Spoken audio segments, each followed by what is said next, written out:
Okay, welcome again to our classroom where we want to proceed with our data science program. So in our previous class, we introduced machine learning and we talked about the different types of machine learning. So we had mentioned that we have the supervised machine learning. If you remember, we said that supervised machine learning normally works with labeled data. From there, we also mentioned about the unsupervised machine learning, which on the other hand, mainly focuses on unlabeled data. So for example, so normally that supervised machine learning, you're actually dealing with data that does not have any labeled outputs.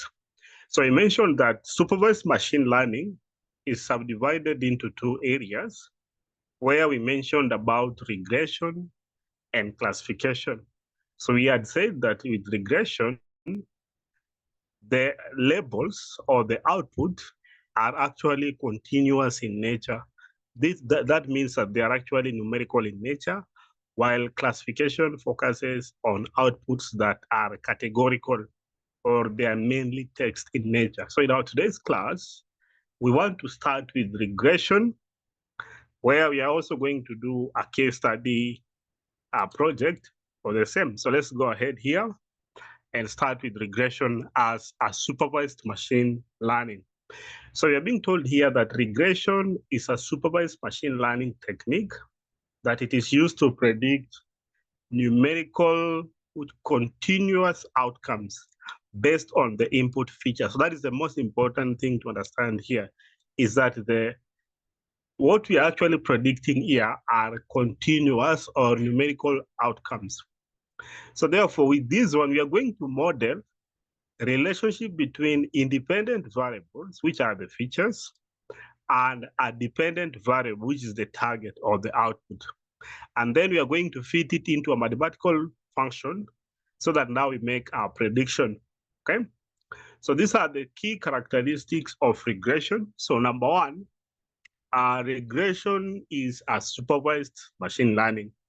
That means that it requires labeled data with input-output pairs, okay? So also, regression, the output is normally continuous. For example, with regression, you can make sales prediction, you can make temperature prediction, you can also do stock prices prediction. So these are the most common algorithms that we have in regression. So we have linear regression, we have polynomial regression, we also have the lasso, the decision tree regressors, random forest, and support vector machines, which we are going to do them practically in this class. And then after actually building a regression model, there are several ways you can actually evaluate whether the model is accurate or not. So we have the mean absolute error, we have the mean squared error, we have the root mean squared error, and then we have the R squared error. So for this program, we are going to work with the R squared as a way to evaluate our regression model.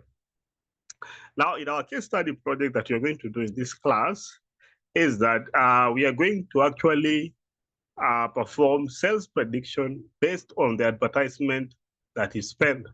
So the objective of this case study project is that we are going to predict sales for a product based on the advertisement budget allocated.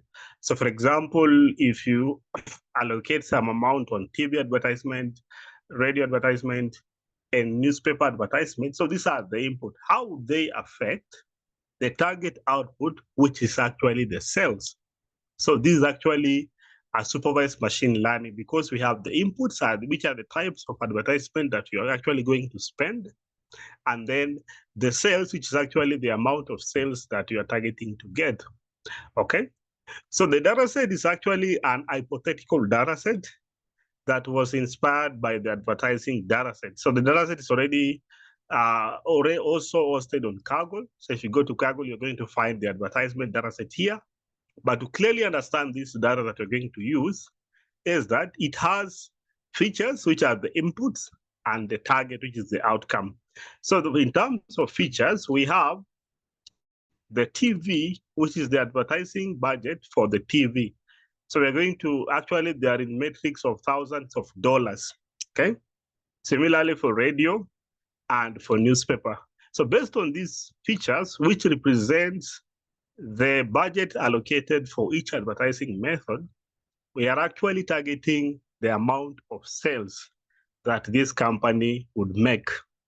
So because the sales that we are targeting are numerical in nature, therefore, that is what we are going to call regression, okay? So this data set is hypothetical. So we have a total of 200 records. So we're going to load it in our project and then perform the regression technique. So to start us off, there is a methodology that is followed by most data scientists in coming up with regression model. So the first methodology is data pre-processing. So remember, when we are talking about the exploratory data analysis, we mentioned about data pre-processing, which is actually a way to check for missing values or outliers. If they are there, then normally they are actually removed from the data set. Then we also have normalization and scale features, sometimes called feature engineering.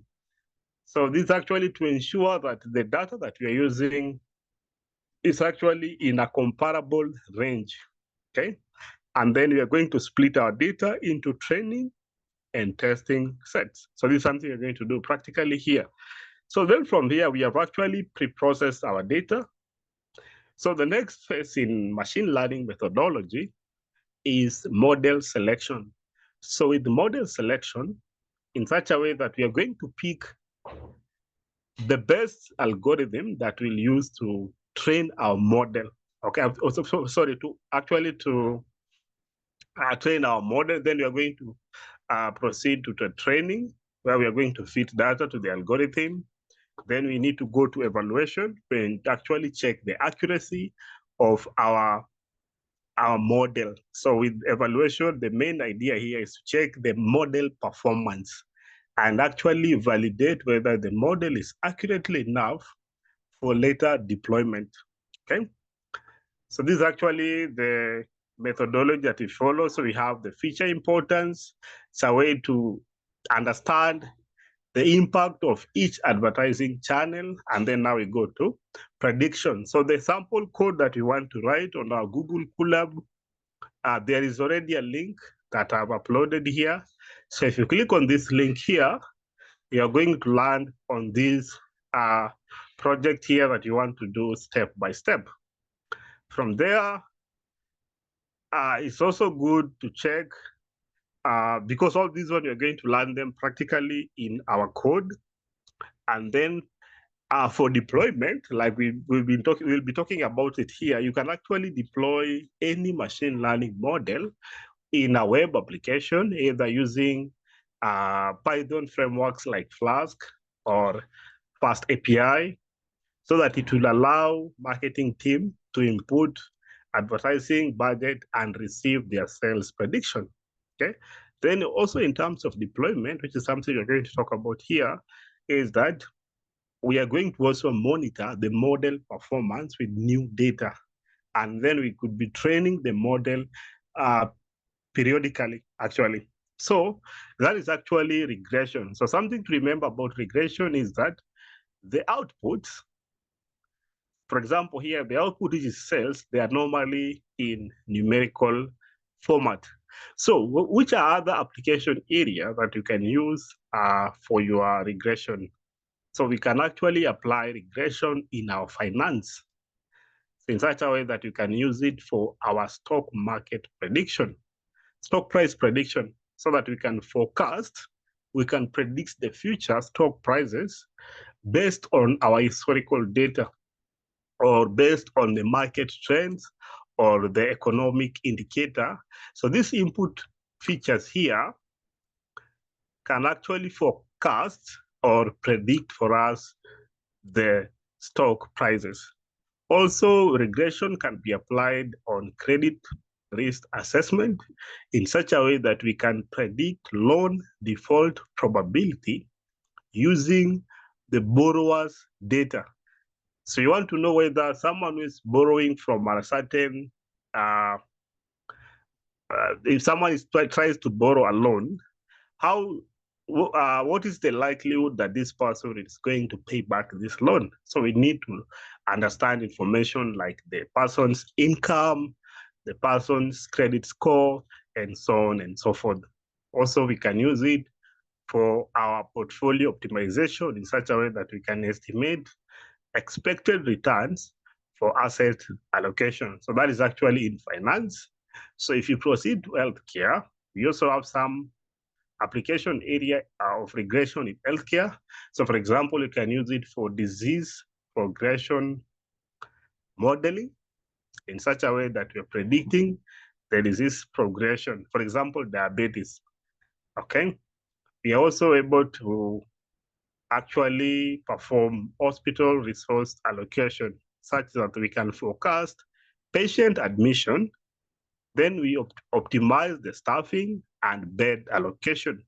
And also we can use regression in drug response prediction in such a way that we estimate patient response to treatment based on some genetic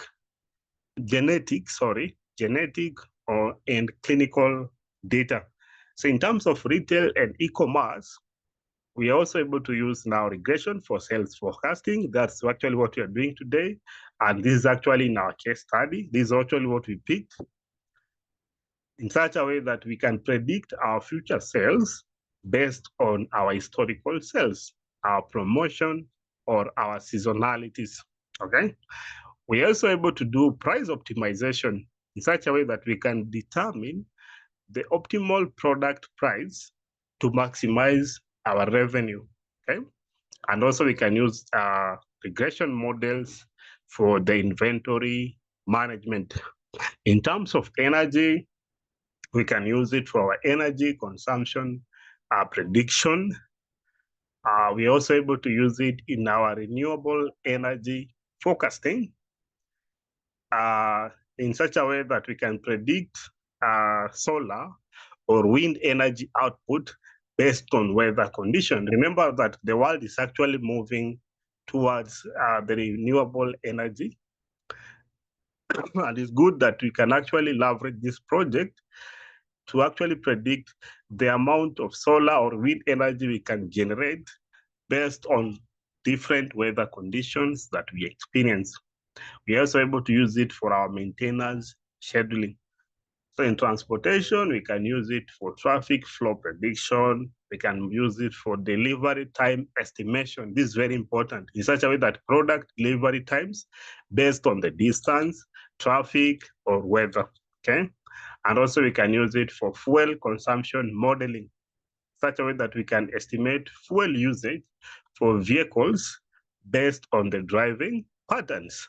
So we also have several areas like marketing and environmental science where we can also apply regression. So the most important thing to understand here is that in terms of conclusion is that regression is a versatile and powerful technique for predicting continuous or numerical outcomes across the diverse industries that we mentioned here. So the sales prediction case study that we are going to actually undertake here will demonstrate the practical application in optimizing advertisement budget. So by actually leveraging regression, it's actually true to say that now businesses and organizations can make data-driven decisions. Therefore, they can improve the efficiency and achieve better outcomes. So let's go ahead and perform our case study project. And the code, like I had mentioned, I had already uploaded it here on this link on Google Colab. So if you click on this link here, you are going to actually open our Google Colab notebook here in such a way that now we are actually are going to work on our case study project. So to start us off, in this project, we want to predict the amount of sales that company XYZ would make based on the advertising method, okay?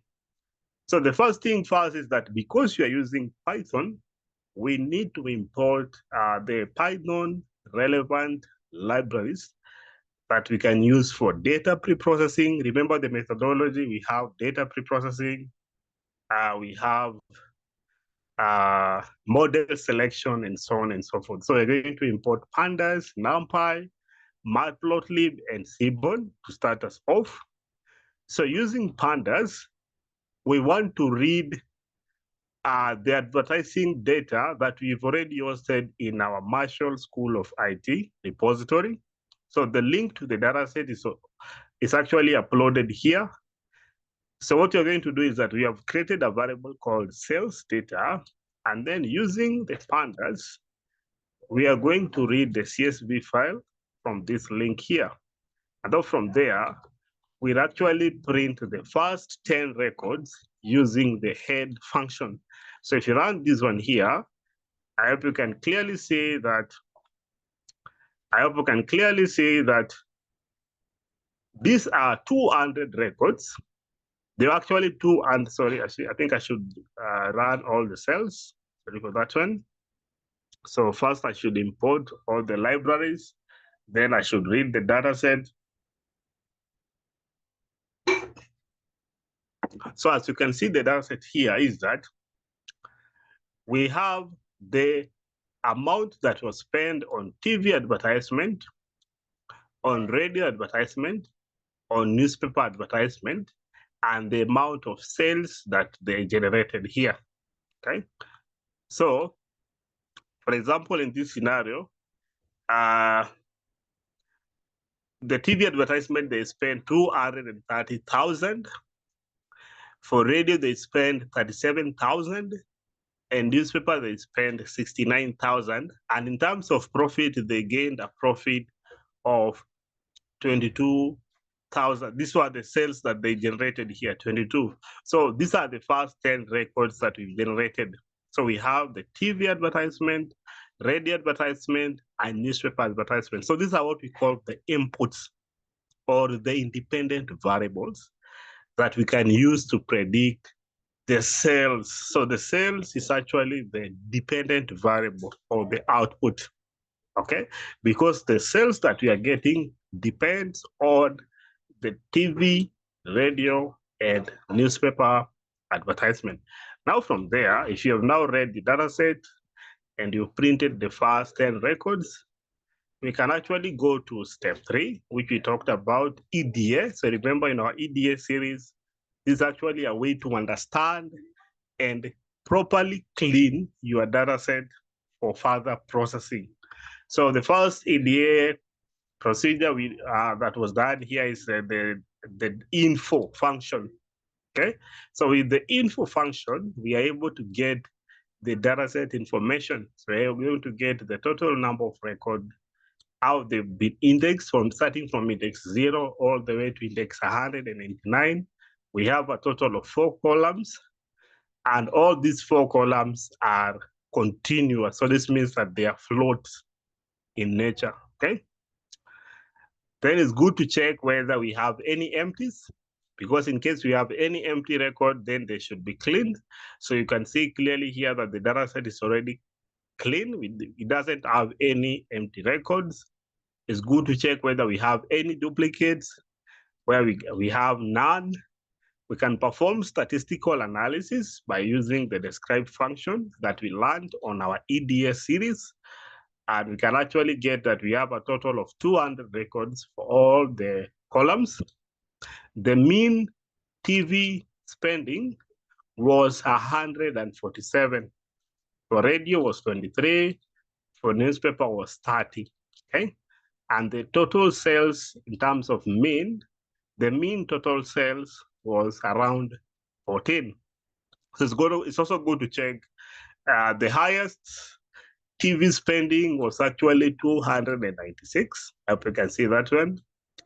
The highest radio spending was 49. Newspaper similarly was 114. And then finally, the highest sale that this company has ever generated was around 27. So with EDA, we are able to understand the data set that we have in hand. So also we can also perform correlation analysis and clearly see that TV advertisement contributes to 78% of the total sales because we've correlated the TV advertisement and sales, and we got at around 78. Okay, for radio advertisement, it contributes to 57% of the total sales. So clearly, you can see it here. And then finally, for newspaper, it contributes to 22%. So moving further now, we start on step 4, which is machine learning. And with machine learning, what we are going to do is that we are going to train a model. That is what we're going to do here, is that we are going to train a model using this historical data so that now we can make future prediction on the cells, okay? So the first thing we do in machine learning is to split the data into features, which we later will be calling it X, and outcome, which we'll be calling it Y, okay? So to go back here is that TV, radio, and newspaper, these are the features that we want to split from the outcome sales, which is actually Y. So remember that TV, it's at index 0. That column is at index 0. Radio is at index 1. Newspaper at index 2. And then sales at index 3. So to sort of split this data into features and outcome, we'll actually convert it into an array. So remember, we talked about the NumPy arrays in our EDA series. So you're actually going to convert this data into a NumPy array. So how do you do this one?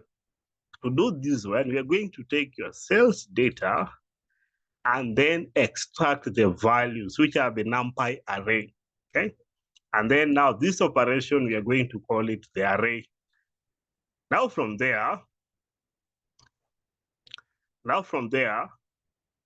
this array is a multi-dimension array. So I think let me first comment this one so that I can show you what I mean here. It's a multi-dimension array. So remember we said that NumPy arrays are multi-dimension arrays. So it's a 2-dimension array. The first dimension represents the total number of records, which are 200. And the next dimension represents the total number of columns, which are actually 4. The first column is TV, radio, newspaper, and then the cells. So in this manner, the X is actually, we should take all, in this first dimension, I hope you can see that one here. In the first dimension, we are taking all the records here, and then we are taking columns starting from index 0. Let's count this one, from index 0, index 1, up to index 2. So therefore, we'll have to go up to index 3. So that now we generate the features and we store it in X here. So that's why we are taking all the records and then the columns up to index 2. And from there, also for Y, definitely we are going to take all the records and then we actually pick the column at index 3 here, which is actually the cells. So index 0, index 1, index 2, and then cells, it's at index 3 here. Now from there, if you run this one, we've actually splitted the whole data set into X and Y. So right now, if I print for you X here, let me start by printing for you X. I hope you can see that the X, we have a total of 3 columns. This is the TV advertisement, radio advertisement, and newspaper advertisement. So these are the inputs. And remember, they have been represented in a NumPy array. And they are actually, we've taken all the records, that is X. In terms of Y, we've only picked the sales column here, That is the only thing we've picked here. So it's a single dimension array that only represents the sales that were generated. So we only have one output, Y, and 3 input that we've stored in X. So that is very, very important to understand. Now from there, that is step 1. Now as we go to step 2, B. So in step 2, we are going to split the data set that is now it has been represented as X and Y into training and testing set. So the training data set will be used for training the model, and normally we take around 70 or 80% of the records. So remember, we have a total of 200 records. So 70% of 200 records will be used for training, and then 30% of 200 records will be used for evaluation. And we are going to apply those evaluation metrics that we talked about earlier. So how do you do this one now? So right now, X will be splitted into X-train and X-test. Okay, let me show you something here.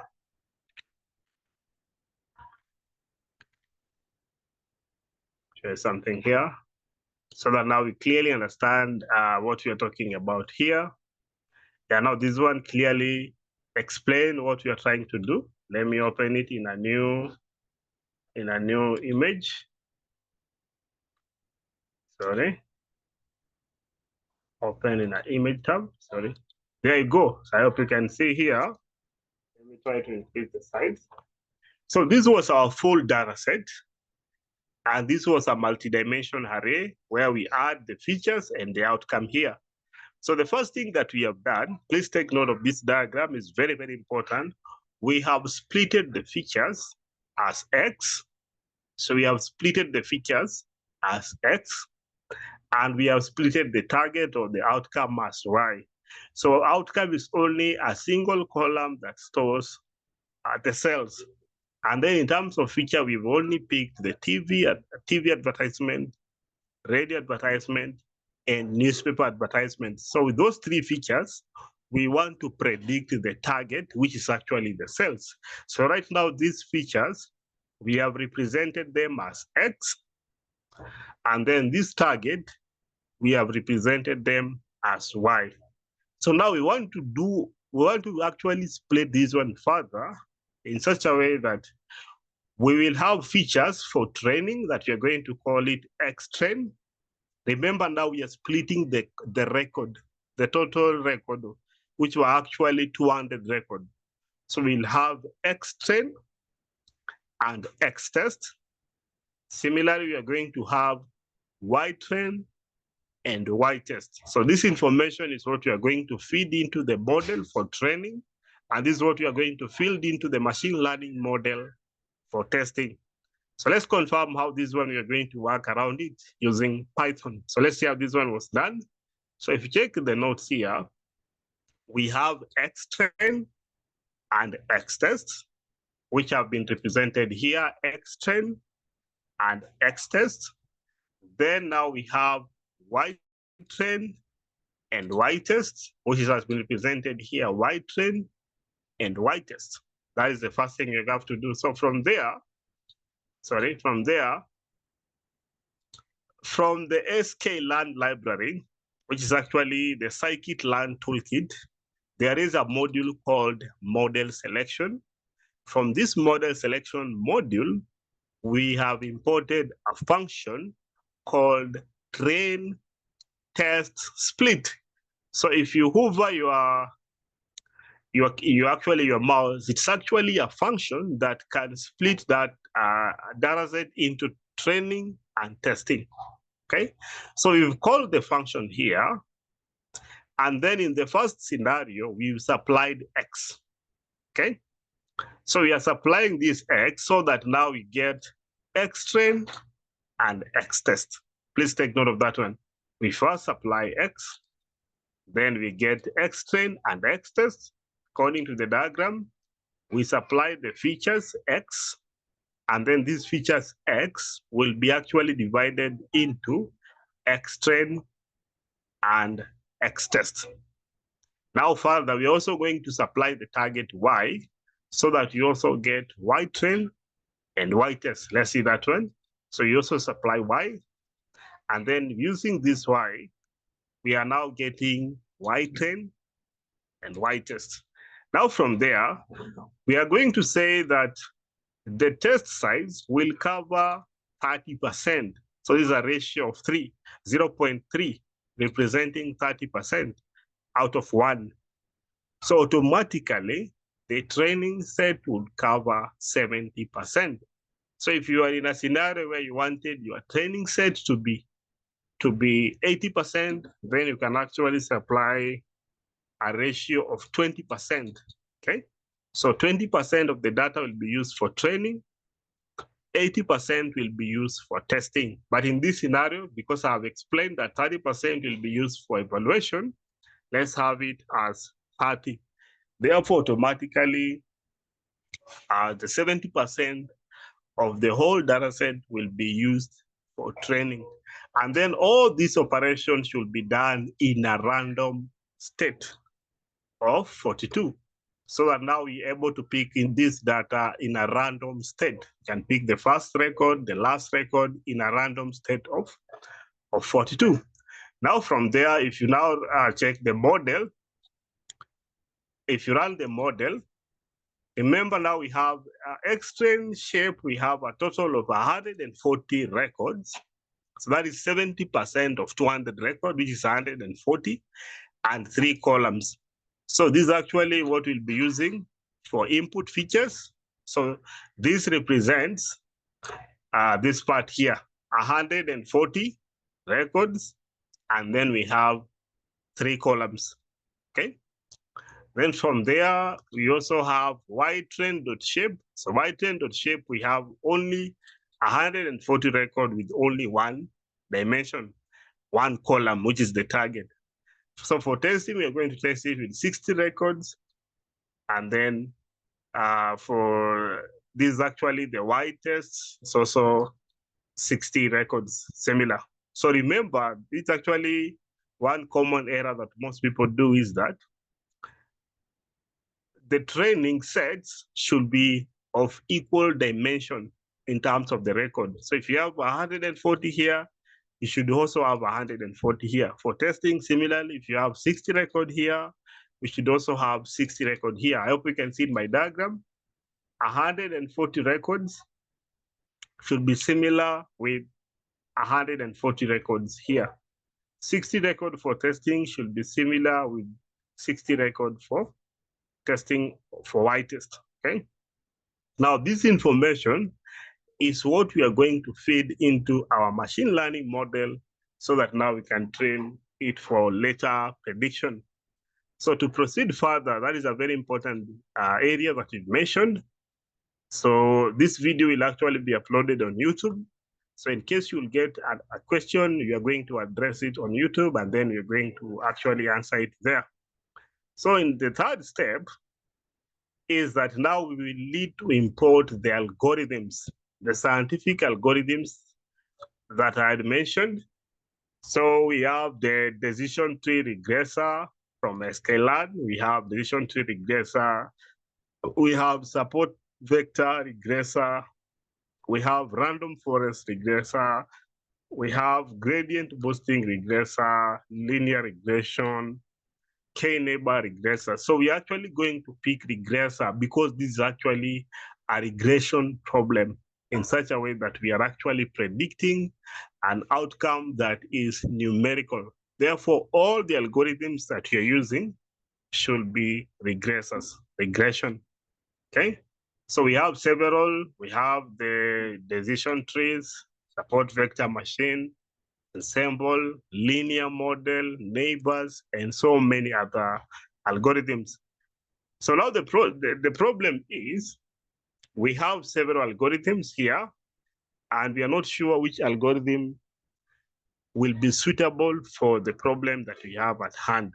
Okay, and now this one will actually take us to step 4.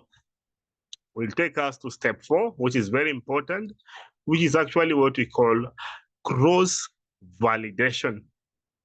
Some people refer to it as hyperparameter tuning.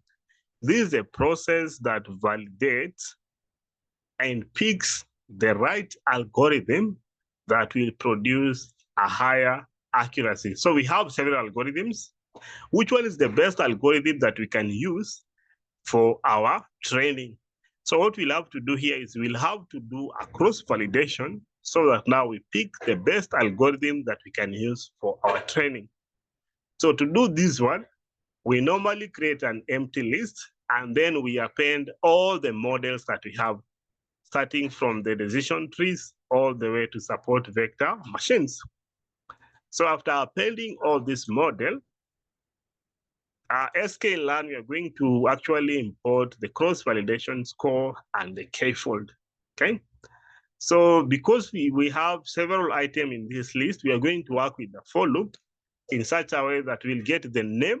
So the name represents the name that we've given it here, the hypothetical name. The model represents the model here. And then we are going to take all these ones from the list of model, okay? Then from there, we are going to actually split them in several k-folds, okay? And then now we're actually going to make our accuracy using the R2 score here. So after doing the validation, we're actually seeing that decision tree will actually give us 90% accuracy. K neighbors will give us 87% accuracy. Linear regression will give us 87%. Support vector machine will give us 73%. Random forest is giving us 96%, similar to gradient boosting. And then I think this was a repetition, still 73. So out of all these algorithms that we had imported here, we have done a cross validation, and clearly we are seeing that we can either work with random forest or gradient boosting because they're actually having the higher accuracy. And the least algorithm that we cannot use here, which is actually giving us the least accuracy, is the support vector machine. So based on the cross validation, now we can pick either gradient boosting or random forest. So for this scenario, the model that I have picked after doing my cross validation, I have picked the gradient boosting regressor because based on the cross validation results, it was providing us with the highest accuracy, 96% accuracy. Okay, so that is what I have picked. Then after picking this algorithm, you first need to fit in the training sets. Okay, you fit in the X trend and you fit in your Y trend. Based on the diagram, we use the training data for training. So we fit in the X trend and the Y trend.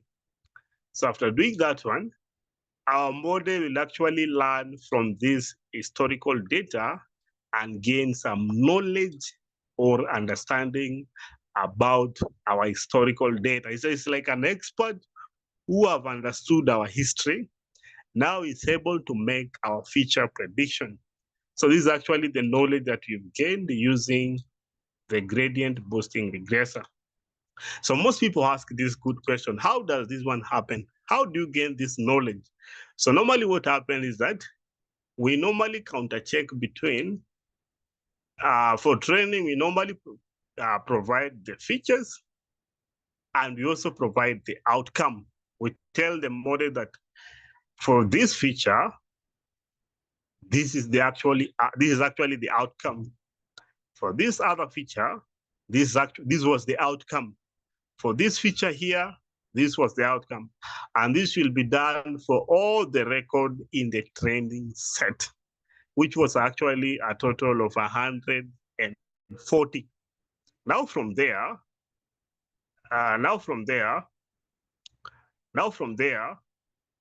we'll actually proceed to evaluation. So like I had mentioned earlier, we cannot deploy this knowledge unless first we do an evaluation and confirm the accuracy of the gradient boosting regressor that we picked.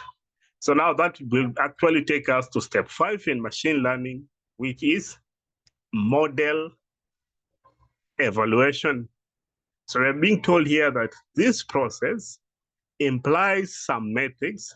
So for example, you can use mean absolute error to get the model accuracy. So how do you do this one? So to evaluate a model, we will provide the testing features, which is actually the X test here. So remember in the diagram, we are going to supply this X test here. If you can see my cursor, the X test here. And then now we hide the Y test. Because remember, like I had mentioned, for training, we were providing the features and also the outcome. But for evaluation or for testing, we will only supply the features and then we hide the outcomes so that the model will produce its own outcomes that now we can compare, okay? So what I mean here is that we are going to make model prediction by only supplying X test, okay? I hope you can see here. So we only supply X test and then the model will provide their own predictions, okay? So that if I run it here, let me actually, let me comment this one up to here, up to there. So if I run this one here, these are the model prediction. The model predicted the following. So you only supplied the X test and you actually remove the Y test, like you hid them. So the model actually provided the following predictions here. Now, for us to actually confirm that the model was actually right or wrong, we will now need to counter check the model predictions with Y test here, with this Y test that we had hidden earlier. So to do this one, we can now print up to here. Let me actually up to there. So this is actually a space. I've provided a space, and then I've printed Y test. So I've printed Y. So this is actually the correct answer. This is the model prediction. This is the correct answers, actually. So now we can counter check. So in the first scenario, the model actually got 17.11. The correct answer is 16.9. So to actually check the accuracy, we can check how close, what is the distance between the actual answer and the model prediction. How close is that one? Because in the next instance, the model predicted 21.89, the answer is 22. How close is 21.89 up to 22.4? What is the actual distance? So that is actually what we call the R2 score. It's actually, or the mean absolute error, is the distance between the model predictions and the actual outcomes. In the next instance, the model got 20.31. The answer was 21.4. So what is the distance between the model predictions and the actual results? So if the model got 6.1 and the answer was 7.3, what is that distance? So that now we can evaluate the model. So we are being told here that this can be done scientifically using R2 score. Let me now uncomment this one so that you can see how this one happens. So therefore, we're being told that.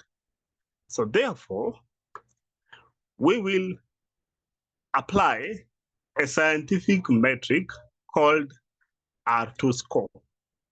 And R2 score is the ratio between the model prediction and the y-test result. What is the distance? Let me talk about the distance. Like that one. So it's actually the distance between the model prediction and the y-test result. So now if you run this one finally, the model actually got around 97%. Okay. So because we are actually from the sklearn.metrics, we have imported R2 score function. So this R2 score function will supply the y-test and the model predictions, and then we multiply by 100%. And then we're being told here that the model scored 97%, which looks good. We've trained a model, we've evaluated the model, and it's proving to provide 97% accuracy. So if this accuracy is, most people are actually agreeing with the accuracy, now we can proceed to deploying this machine learning model so that now people can start using it for their sales prediction. So to do this one, we can actually predict the results so remember, we are actually introducing some new features. So these are new information that the model has never seen. So for example, remember they should be in a NumPy array format. That's why they have a double bracket. This is a NumPy array format, okay? This is a NumPy array.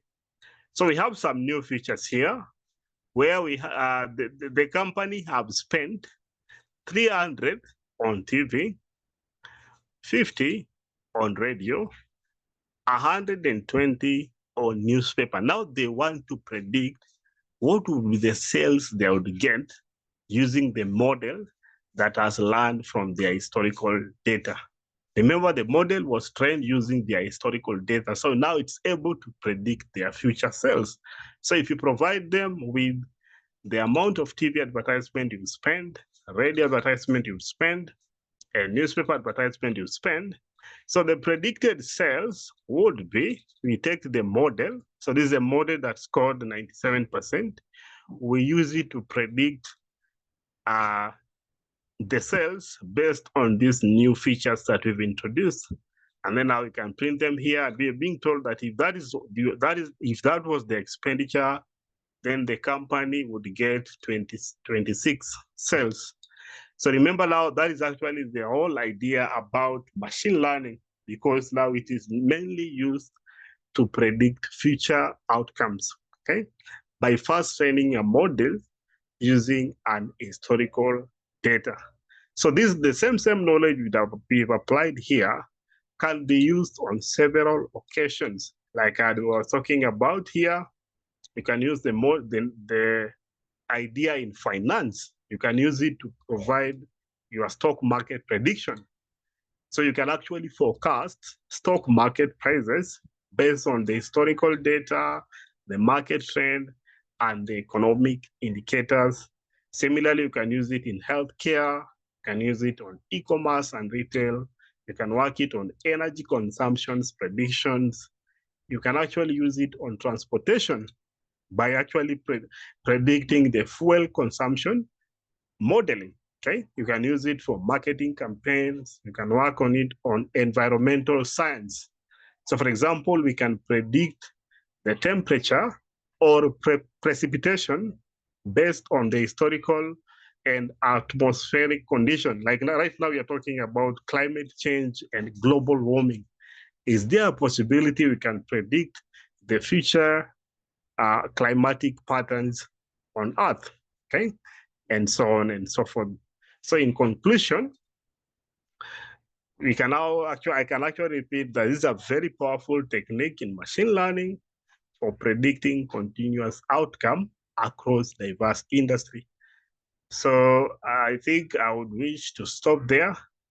In case you have a question, this video will actually be uploaded on our YouTube Jenga e-learning platform. So you can pass all the questions there, and then we are going to answer accordingly. So that one, let's meet in our next class, where we are going to now focus on classification models. We are going to focus on our classification models. So bye-bye.